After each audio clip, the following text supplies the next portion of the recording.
everybody, welcome back to my channel. In today's video, I'm going to be giving some advice to incoming college freshmen. So, if you are an incoming college freshman and you are looking for some advice from a person who has been through college already, sit back, get your popcorn, get your drinks.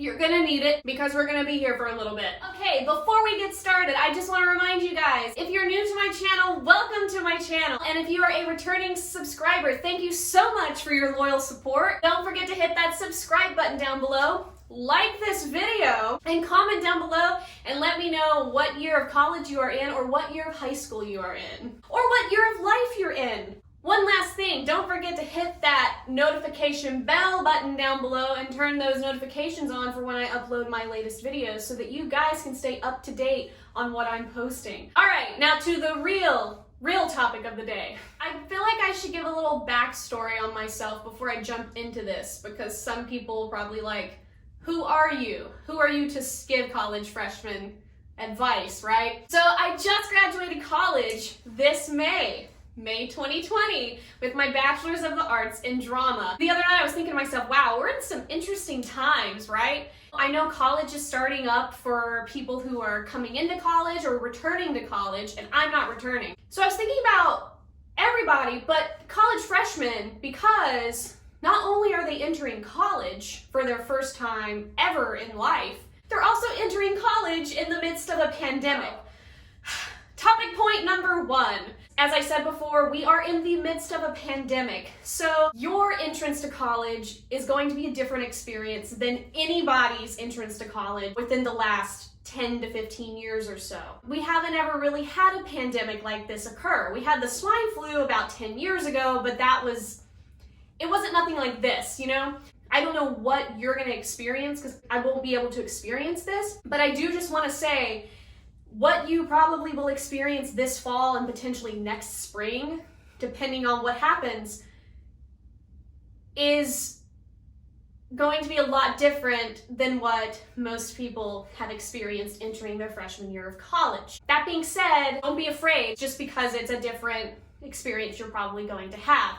Okay, advice point number 2. Make the most of this semester. I know that might sound crazy. I don't know what your personal lives are like, but I say you're going off to college, it's a fresh start, it's a new start for you. You might have had some issues in high school or something. This is a fresh start, okay? Make the most of this semester. Don't let the pandemic stop you from what you want to do. To an extent, I mean, there's social distancing guidelines and everything. You have to wear masks, things like that. But what I'm saying is, don't let it stop you from pursuing whatever degree, whatever dream that you want to do in life, because this isn't gonna last forever. It'll be here and gone in a split second. It might seem like this is never gonna end, but it will end. So don't let this semester, with the pandemic going on, stop you from pursuing whatever dream, whatever degree that you want to do in life. Advice number 3, stay on top of your assignments. I believe this is especially important now because I know that there's a lot of colleges that have already decided we're going online. There's no doubt about it. Everything is remote. You're not coming to campus. You're not going to be in classes. And if you are one of those people that has all online classes or even 1 to 2 online classes, stay on top of your assignments. I know how hard it can be. And, you know, you miss 1 assignment, it's okay. You miss 2 assignments, it's fine. I have like a B+ in the class, it's fine. But it's a domino effect. You have to try to discipline yourself as much as possible with online courses, because you don't show up to the course, you can sleep in all day if you want, and that's fine. But if you have an assignment that's due at 11:59 that night, you need to make sure that you are disciplined enough to turn in that assignment. Advice point number 4, be kind. This is like a universal thing in general, you know? Be kind to anyone you come into contact with. You don't know what they're going through. And especially during this time right now, you really don't know what people are going through. So just try as hard as you can to be as kind to everybody that you come into contact with. I know it can be hard because stress happens, there's a lot of anxiety going on right now. If you show one bit of kindness to somebody who possibly hasn't seen any kindness from anybody in 3 or 4 months or even a year, it could change their life. Advice point number 5. It's okay to not know what you're doing at all, because guess what? Everybody around you doesn't know what they're doing either. They're all trying to figure it out, just like you're trying to figure out.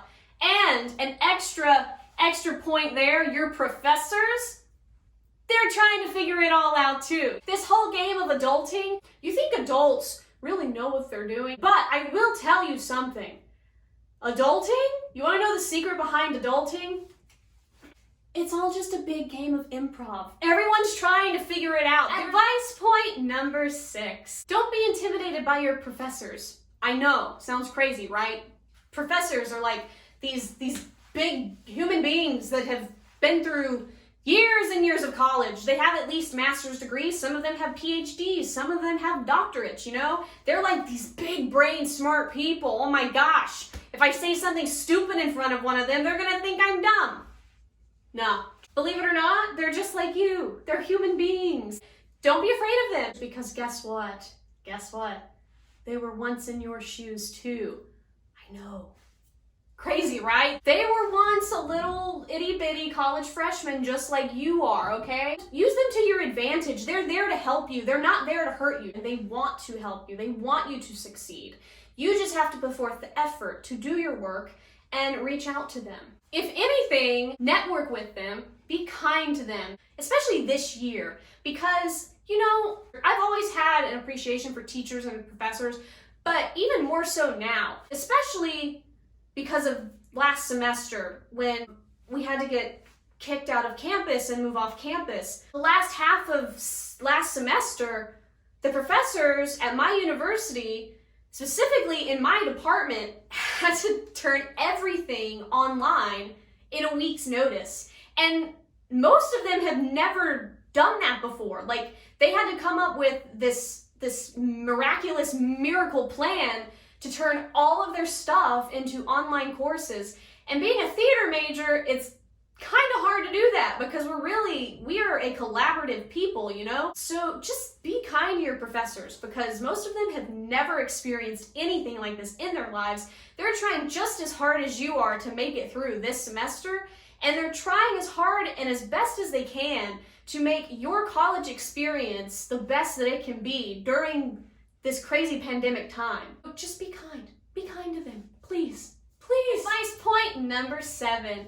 Office hours. So office hours are basically time slots that professors are able to block out of their schedule outside of them teaching classes, and where they're in their office for like an hour or 2 hours or so.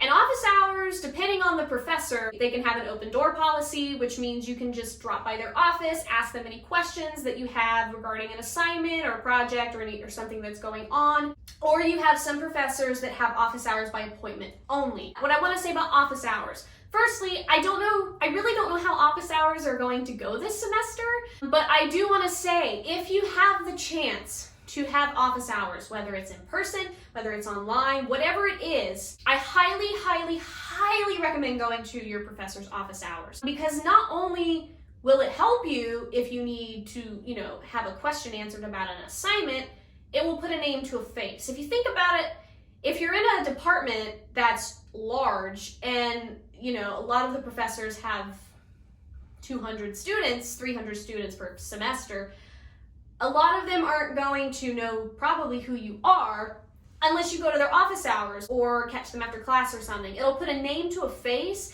and it will show that professor that you actually care about what you're learning in their class. And hear me out. Are you ready for this? If and when you decide to get a job, get an internship, go off for your master's degree, you will have a connection with a professor that has a name to a face. They know your work ethic, and you're most likely going to need 2 to 3 recommendation letters. And if you've made a connection with, I don't know, 2 or 3 or 4 professors, you can email that professor, go to that professor, and ask them for the recommendation letter when the time comes. And they will most likely be willing to write one for you. If you can't make it to office hours, I recommend emailing your professor. It may not put a name to a face, but your professor will remember your name at any point if you email them later on asking for a letter of recommendation. Advice point number 8. Don't be afraid to ask questions in class or directly to the professor in an email. Now, I know what you're probably thinking. Well, this question is really dumb. This is a dumb question. I'm not going to ask this in front of the class. Everyone's going to laugh at me or just snicker or think I'm dumb. I have some advice for you. Yes, I know, I have advice on top of advice. Wow! This has been my motto since high school, and all of my roommates, they laugh at me every time I say this, but it's true, okay? Hear me out. Nobody on the face of this planet, okay, is going to remember that you answered a question that someone might have thought was dumb, okay? Nobody is going to remember it 5 years from now. They're probably not even going to remember it by the next class period. Everybody has more things to worry about, and no one's going to remember. Trust me. Advice point number 9. Don't be afraid to make mistakes. I know. Sounds scary, right? Nobody wants to make a mistake in college because you're trying to prove yourself to everybody, right? No. One wonderful piece of advice that I got from a college professor is that when you make mistakes, you learn. You learn from your mistakes. And I thought about that and I was like, that actually makes sense. When you do make a mistake, your brain says, okay, that was wrong. We're not going to do that again. So don't be afraid to make mistakes. And it's okay to make mistakes because it's an educational environment. You can make mistakes. Advice point number 10. Always make sure to back up your files. You could be writing this 15-page paper the night before it's due, and then all of a sudden, your computer crashes. And did you back it up? No. What are you gonna do? You're probably gonna cry. So I highly recommend backing up your files. Google Drive is a lovely thing for that. Google Drive is wonderful. Everything is backed up and saved. It's wonderful. Which leads me to advice point number 11. You want to make sure that you have a good working computer or iPad. Now, I do understand college is expensive. We're on budgets. So get the best computer that you can afford. I'm not telling you to go out and buy a $2,000 MacBook Pro 2020 that has 100 terabytes in it. You don't need that. But get a good laptop that's going to last you the 4 years. If you don't want to go the computer route, you can get an iPad. For my last year, my senior year of college, I purchased an iPad. And I started taking notes on the iPad rather than on paper. And I actually found that writing on an iPad helped my brain. And I was actually able to study easier on the iPad. And it's so simple to keep all of your notes in one area without having to flip through pages and stuff. If you go the iPad route, I highly recommend using it to write your notes if your professors allow you to do it in class. Now, if you're all online, the world is your oyster. You do what you will with what type of, media you use to write your notes with. Advice point number 12. Get yourself a credit card. Now, if there's any parents watching, you're probably saying, don't tell my child to get a credit card. They're going off to college. Why? Hear me out. My dad had the brilliant idea of getting me a credit card. Now, by the tone of my voice, you probably are thinking I'm being very sarcastic, but no, I'm being really sincere here. We got a credit card specifically for purchasing college items because, listen here, anything you purchase towards college minus bedding and clothing and everything is tax deductible. I got a credit card and I used that credit card solely for purchasing items for college to help sorting out tax receipts and statements at the end of the year and to also build my credit while in college. It was a really smart move and I highly recommend it. Advice point number 13. Please, for the love of God and all that is good, please set a timer when you put your clothing in the washing machines because it is a struggle when you go down to the laundry room and you want to wash your clothes and all of the washing machines are taken up and there's 5 of them. There's 5 of them that are done with their cycle, but they sit there for 30 to 35 minutes to even 2 hours because somebody didn't set a timer to come get their clothes out of the washing machine. So please set a timer and come get your clothes out of the washing machine and for the dryer too. I neglected the dryer there for a second, but set a timer for your clothes because People, it's really aggravating. Advice point number 14. Get a calendar or a planner. This will save your life, okay? If you have a calendar, like for example, if you decide to go the iPad route, you have this lovely built-in calendar right here for you. You can enter any important dates into this. And depending on what website your college uses for keeping grades intact, mine used Canvas. Depending on whichever one you use, you can actually import all of your calendars from Canvas or Blackboard into this calendar, and then your calendar will be full of all of the assignments that are due and when they're due and on what time they're due. It's a wonderful thing.